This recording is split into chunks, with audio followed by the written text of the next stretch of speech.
Yo, so today we're doing a little bit of a tips and tricks video. We're gonna start out by checking out my camping map, which is a little bit different from yours maybe. So first off, you can get a menu up by holding down space, with just the overlays. I haven't really changed anything here, but you can add some values here if you want to see them on the map always. Like for example, corruption or maybe winds of magic. If you do something like this, you will always see how strong winds of magic are, like the bluer the better. But the only real thing that I recommend is actually this. Normally your games will look something like this. You'll see an army but no more information really if you don't click on it. But I definitely highly recommend to have the names always locked on. So you will know if you're gonna be facing a legendary lord or just a random generic little lord like Garar here, for example, or Jaden down here. That's one. Also one thing that people probably maybe don't know about, but it's a relatively recent change, and it's for the public order situation. So I on purpose got a little bit bad public order here. These are your province effects, which is commandments, untaint, and whatever else you might have actually gotten for campaign effects. But when you get low public order, you will actually lose growth and tax, and armies will be more expensive to recruit. And line of sight will be at 0. If you get good public order, line of sight will go up, tax rate will get back up too, and growth. So having bad public order now is worse than it was a couple of patches ago, especially for growing. If you're a faction that needs growth a lot and can't get enough for free. We have some small tips here too before we get into the battle tips, which took me a while to figure out. This one is probably around 1,000 hours before I figured it out. You could actually pull this menu up and down with this little arrow here. I had no idea that you can do this for so long. Not that diplomacy is super essential for Warhammer for most factions, but still, a little bit of a thing there. There's also a spell menu, which is pretty useful actually. This is actually a pretty useful menu. If you're not unsure which school of magic you want to go, you want to check out some spells and what they do. Also, you can also learn about Overcast, which is a thing a lot of people do not know about or have missed, never learned. So normally you keep your spell, you buff your single target here with Dance Macabre, which is a melee attack and speed buff for 4 magic. But if you've chosen at least 1 skill point into Dance Macabre as a lord, or 2 for heroes I believe, you can overcast it. It enables overcasting, which is this little double arrow here, which gives them an area of effects. So every unit within 200 meters would be getting this buff. Instead of 1 unit, all of them get it in 200 meters. There's some different effects which do different things. This is also a really good one to overcast. It is the Invocation of Nehek, which is your heal resurrect thing for vampires. It can only hit 4 targets, but it's double magic cost for 4 healing instead of 1. Pretty useful thing. This is one of the spells that are less useful overcasting. The zombies do perform better overall than a skeleton for just meat shielding. And the overcast version is a little bit more magic and you get a skeleton warrior instead of a zombie. Definitely recommend not overcasting that. Another spell that is kind of bad overcasting is Dweller's Blow. So when you overcast it, get a greater effect on speed. Rather than 25, we get 45, but it doesn't really matter. You want the damage here, not the actual speed debuff. It's also one of those spells. But yeah, you can check out most schools here. Even the rune magic is in here if you want to check those out. Also overcastable, by the way. So it's a good tip. Maybe not super useful, but I found this out very recently actually. So you see the Star Tower here, and the Fuming Serpent. You have two different banners with their name in it. This is just a scroll with a straight line, while Star Tower, which is the main city with a wall. So when you attack it, it has these crenellation things on top of the scroll. So you know it is actually a walled city, so you need siege attacker units or siege equipment to get into it.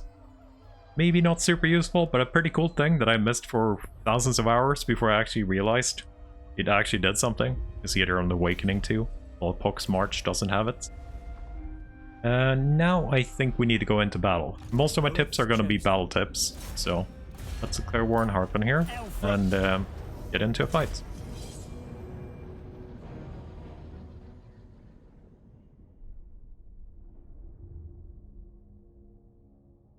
We're gonna start out with checking on actual unit cards, things you might have missed. Gotta go gamble there, see if we can get a little bit more money like this. Didn't know. So, normally, I've seen a lot of people that don't actually know this. You can actually move your unit cards down here instead of being in the same order that they are. For example, if you can just throw them around how much ever you want. But if you're fighting like with two armies, the reinforcements will come in a jumble most of the time. So it's a little bit hard to maybe keep track of them. So moving unit cards is a pretty good thing to have. If you don't want to move them and you just want to group them, might be a little bit faster if you're playing on the higher difficulties when you can pause and make things nice. You could do control and double click, and you select all of the units of the same type. For example, archers here, and you can just group them up with G. And you'll have them in a group instead, so they will still be a little bit better. But if you have time enough, you could just drag these into a group instead. A little bit smoother doing it that way. Also, definitely recommend holding down space and checking out this menu. I have added unit status icons. Normally, your unit will probably look something like this. Maybe even the this might even be more how it looks vanilla without settings. I do like the icons, so I know what's coming in. Archers, spears, monsters, whatever. So I have also added unit status bar, which I think is very useful. So this will show you fatigue, it will show you movement, if they're firing, if they can't fire, debuffs and buffs. I think it's a little bit useful, maybe not super relevant, but I love it. You can also add fire arcs here to be permanent if you would like to see always without holding down space where your archers can fire. Personally, I like it being hidden. One thing though that is really good here, for example, I believe this is how it looks when you start the game the first time. The trees are always in the way and you can't see what's happening down below. I definitely recommend hiding foliage, so you can actually see what's happening here. Even though it looks a little bit nicer with the treetops, you can't see anything while this is not off. Now we're gonna do a little bit formation. So let's build a nice little formation here. This is probably the question get asked the most, I believe, in the stream at least. How we move formations without breaking, without them breaking. We're gonna do this little formation here. Set this up. And we'll start the fights. So we want to move this without actually breaking the formation. So what do you want to do? You grab all the units you want to move. You don't need to move the bolt thrower. That's fine where it is. And then you hold Alt, and then you just drag it where you want. Agreed. And they will go there. Set up the exact formation you had, as long as they don't get intercepted by enemy units or rocks or whatever. They're gonna set up exactly as you were set up before. But maybe you realize you want to be, I want to be a little bit to the side here. We're not correctly lined up. Then you hold Alt. Then you hold Control as well. And then you can actually drag your formations like this. If you need to adjust alignment, or like they're coming in a little bit more from the side, your formation ain't great. That's the thing. Next thing we have up is drag movement. So normally if you wanna... I want this guy to go in here.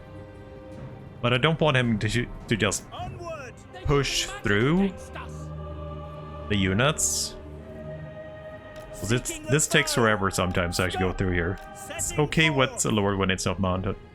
But if you hold shift, you can make a path for him instead. So he goes around. Especially useful with cavalry if you want to go from the backline and go around. Instead of them just plowing through your ranged. That's pretty useful. Okay, overcasting. Let's see some action here. So, Block of Doom. Overcasting extends range and extends duration. So normally we couldn't hit these guys back here, but with an overcast we actually can. So now they have the debuff, you see it on the thing. They're firing, they're still good vigor. We also did a miscast here if you checked it out. So that's pretty cool. But one last thing is see if I can make this work. So, you guys probably realize that sometimes your range units are not actually firing, because you're getting blocked by your own units. And with the status bar here, you might actually be able to see that. So, it should show an icon when they're firing. Okay, it seems like I can fire here, Sally. I'm bad at blocking, apparently. See if we can fire on you. So that's the unblocked icon. There we go. So now we're actually blocking our archers. That tells us that this guy can't fire. So something's wrong, so it could be nice. Especially with gunners, if they have no line of sight so they can fire. It's a good thing to have. Another little tip, if you're playing on Legendary and you want your tooltips to be shown, you can only see your own normally. But if you click on the ground, then you click on another unit, click on the ground again, you'll actually be able to see enemy units here.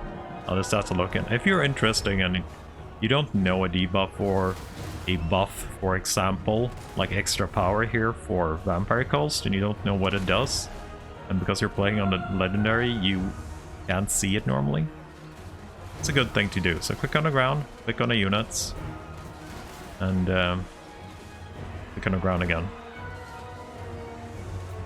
So, click on Archon, click on the ground, get it up, and see exactly what it has. So I think that's about it, what I have for you guys. I hope the tips help you out, and if you have more questions, just feel free to visit the stream and ask them when I'm live. Anyways, thanks for watching, I hope you enjoyed it. See you next time.